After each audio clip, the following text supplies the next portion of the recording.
नमस्कार, जम्मू संवाद में आपका स्वागत है और मैं हूं ललित खजूरिया। जम्मू कश्मीर के पूर्व मुख्यमंत्री उमर अब्दुल्ला ने एक बार फिर इलेक्शन कमीशन ऑफ इंडिया पर तंज कसा है।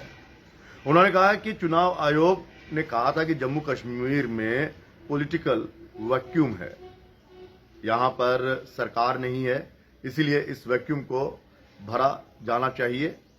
लेकिन इलेक्शन कमीशन चुनाव करवाने के लिए तैयार नहीं है।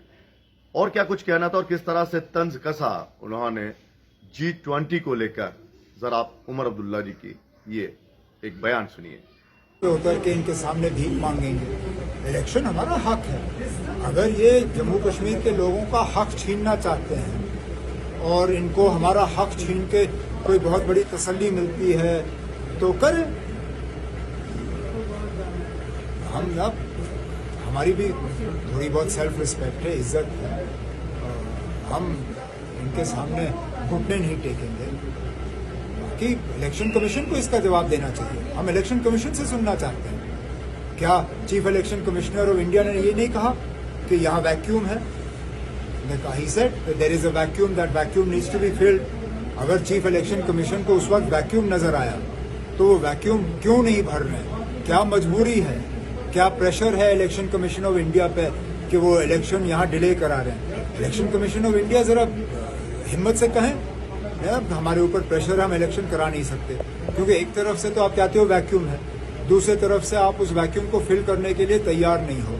कहीं ना कहीं तो दाल में कुछ काला नजर आ रहा है। सर, हालात को देखते हुए कल भी जनरल ने कहा, जोसेफ टिको ने कहा कि अभी ऐसे हालात नहीं है कि यहाँ से मिलिट्री की जो है कमी की जाए। एक तरह से गवर्नमेंट बोल रही है कि हालात बिल्कुल ठीक है, G20 कराया। हम खुद कहते हैं हालात ठीक नहीं है, जनरल साहब भी कह रहे हैं हालात ठीक नहीं, हम भी कह रहे हैं ना आपके हालात बिगड़ गए हैं। ऐसे ऐसे इलाकों में आज आपको मिलिटेंसी नजर आ रही है जिन इलाकों को मिलिटेंसी से बिल्कुल साफ कर दिया गया था।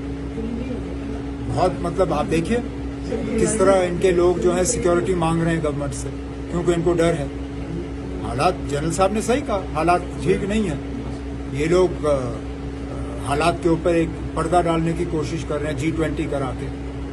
लेकिन असलियत हम यहाँ के रहने वाले असलियत जानते हैं ना। G20 वालों के लिए तो आपने रास्ते साफ कर दिए। यहाँ रहने वाले लोग समझते हैं ना ट्रैफिक का क्या हाल है आजकल। एक जगह से दूसरी जगह पहुंचना जहां हमें 5 मिनट लगते थे, आज हमें 40 मिनट लगते हैं। तो उमर अब्दुल्ला साहब ने साफ कहा है कि हम भिखारी नहीं है, हम भीख नहीं मांगेंगे चुनावों के लिए, और चुनाव यहां पर होने चाहिए। क्योंकि चुनाव आयोग खुद कह चुका है कि जम्मू कश्मीर में राजनीतिक एक वैक्यूम है, और अगर वैक्यूम है, अगर वो मान रहे हैं तो फिर इसे वो क्यों नहीं भर रहे? क्या उन पर प्रेशर है? उन्होंने चुनाव आयोग पर तंज कसते हुए कहा कि अब चुनाव आयोग को खुलकर बाहर आ जाना चाहिए और ये मान लेना चाहिए कि उन पर बहुत बड़ा दबाव है चुनाव ना करवाने का, और हम भी भीख नहीं मांगेंगे चुनाव आयोग से या केंद्र सरकार से यहां पर चुनाव करवाएं।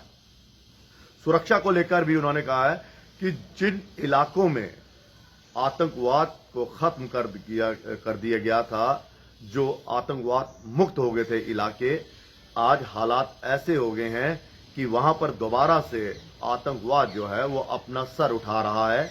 आतंकी गतिविधियां बढ़ रही है, जिससे साफ हो गया है कि जम्मू कश्मीर के हालात जो है वो सही नहीं है।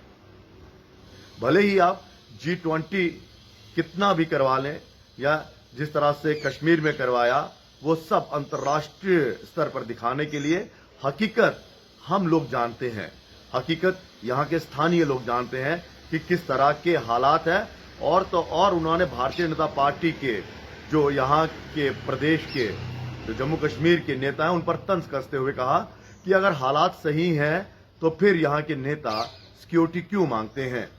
क्यों भारतीय जनता पार्टी के जो बड़े बड़े नेता हैं वो सिक्योरिटी मांगते हैं केंद्र से कि हमें ये सिक्योरिटी दीजिए? तो कुल मिलाकर उमर अब्दुल्ला ने साफ कह दिया है कि केंद्र सरकार की मंशा नहीं है, इशारा कर दिया है कि केंद्र सरकार की मंशा ही नहीं है यहां पर चुनाव करवाने की, और चुनाव आयोग जो है वो केंद्र के इशारों पर चल रहा है। क्योंकि चुनाव आयोग ने खुद ही कहा था कि यहां पर एक राजनीतिक वैक्यूम है, यहां पे सरकार होनी चाहिए, और अगर वो सब कुछ उन्हें पता है तो फिर चुनाव क्यों नहीं करवाए जा रहे? तो ये जो सियासत है वो अब आगे बढ़ेगी। लेकिन चिंता का विषय ये है कि पिछले 9 सालों से यहां पर चुनाव नहीं हुए। 2014 के चुनाव हुए थे, और अगर सब कुछ सही रहता तो अगर सरकार ना गिरती तो 2020 में यहां पे चुनाव होते।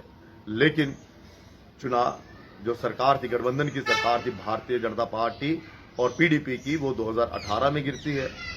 5 अगस्त 2019 को यहां पर बकायदा 370 और 35A को हटाया जाता है और राज्य का पुनर्गठन होता है, और जम्मू कश्मीर एक अलग यूटी बन जाती है और लद्दाख एक अलग। तो चलिए मान लेते हैं 2019 तक भी हालात सही नहीं थे, क्योंकि आपने नया राज्य का पुनर्गठन किया था और बकायदा 370 हटा दिया था, तो उस समय हालात समझे जा सकते हैं। लेकिन उसके बाद क्या इन 4 सालों में चुनाव नहीं हो सकते थे?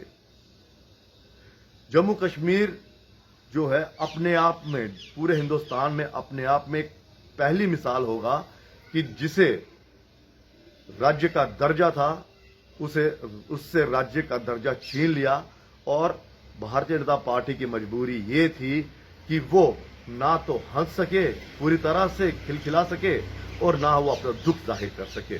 अगर दुख जाहिर करते तो केंद्र की सरकार या फिर दिल्ली जो आला जो नेता हैं भारतीय जनता पार्टी के, उनकी नजरों में गिर जाते।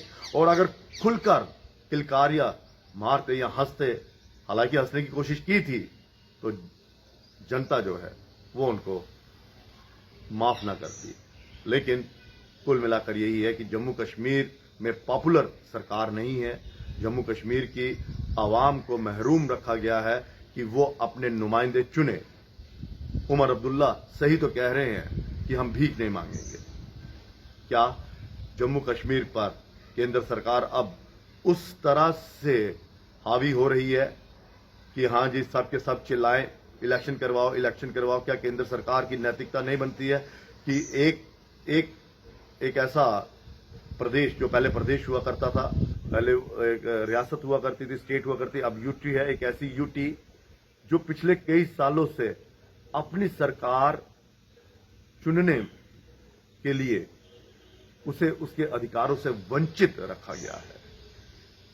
और फिर मैं वही कहूंगा कि कुछ दिन पहले श्रीनगर राजभवन में बकायदा तेलंगाना स्टेटहुड मनाया गया, गाजे बाजे के साथ। जो तेलंगाना से स्टूडेंट्स आए थे, उनके साथ हमारे राज्यपाल जी, उपराज्यपाल मनोज सिन्हा जी भी काफी खुश नजर आ रहे थे, और जिस तरह से खबरें आ रही थी कि बड़ी धूमधाम से मनाया गया।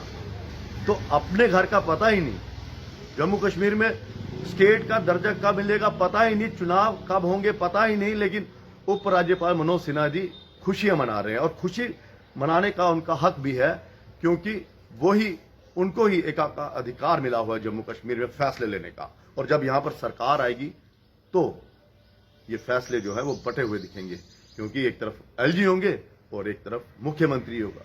दिल्ली का हाल तो आपने देख लिया, किस तरह से वहां पर टकराव होता है। शायद उसी टकराव को रोकने के लिए यहां पर चुनाव नहीं हो रहे हैं, और एलजी मनोज सिन्हा साहब भी खुश हैं। इसलिए तो स्टेटहुड जो है वो तेलंगाना का मनाया जा रहा है, और जम्मू के लिए कोई नहीं कह रहा कि स्टेटहुड दिया जाए। इसे कहते हैं बेगानी शादी में अब्दुल्ला दीवाना। फिलहाल इजाजत दीजिए, नमस्कार।